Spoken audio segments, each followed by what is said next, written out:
નમસ્કાર, રાજનીતિ સંદેશ ન્યૂઝમાં આપનું સ્વાગત છે। ચોમાસાની ઋતુને ધ્યાનમાં રાખીને વડોદરા મ્યુનિસિપલ કોર્પોરેશનનું ફાયર વિભાગ સજ્જ બન્યું। સુરસાગર તળાવ ખાતે બોટ ટેસ્ટિંગ અને મોક ડ્રીલનું આયોજન। પૂર અને ડૂબવાની ઘટનાઓમાં ક્વિક રિસ્પોન્સ માટે તૈયારી। મકરપુરા જીઆઈડીસી ફાયર સ્ટેશન દ્વારા મોક ડ્રીલનું આયોજન। ફાયર વિભાગની વિવિધ ટીમોએ પાણીમાં રેસ્ક્યુ કામગીરીની પ્રેક્ટિસ કરી। સબ ફાયર ઓફિસર દીપક રાઠવાએ ડ્રીલ અંગે માહિતી આપી। ચોમાસામાં સર્જાતી કટોકટીમાં નાગરિકોના જીવ બચાવવાનો મુખ્ય હેતુ। ફાયર વિભાગ પાસે રબર બોટ અને ફાઇબર બોટ સહિત 2 પ્રકારની બોટ ઉપલબ્ધ। બોટની સ્પીડ, ક્ષમતા અને વહેતા પાણીમાં કામગીરીની ચકાસણી કરવામાં આવી।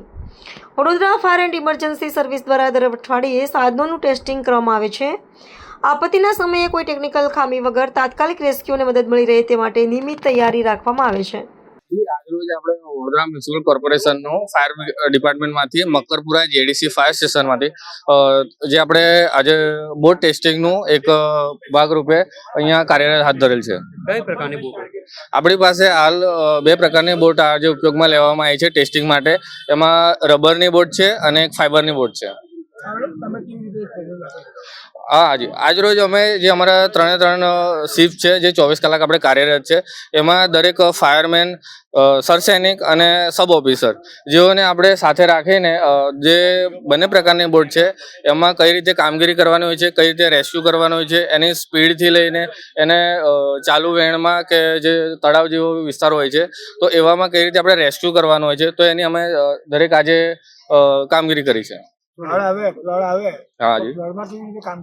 હાજી, એ ફ્લડ આવે છે તો એમાં કઈ રીતે જે પરિસ્થિતિ હોય છે એમાં કઈ રીતે રેસ્ક્યુ કરવાનું હોય છે, માણસો છે કે પછી જે કોઈ દવાખાના હોય છે, વધારે પાણી આવે છે તો એમાં બી આપણે કઈ રીતે કામગીરી કરી શકાય, તો એની અમે એક તાલીમ આજે કરી છે આયોજન। આજ વખતો વખત આપણે તાલીમનું આયોજન કરતા હોઈએ છીએ અને જે બોટ હોય છે પ્લસ જે ઓબીએમ હોય છે એનું આપણે ફાયર સ્ટેશન પર પણ વખતો વખત એનું ચાલુ કરતા હોય છે અને ટેસ્ટિંગ પણ કરતા હોય છે।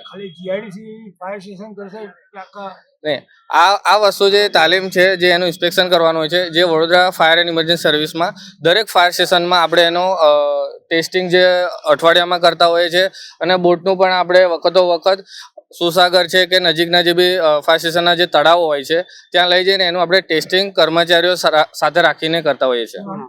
GIDC fire station sub officer Deepak Rathwa.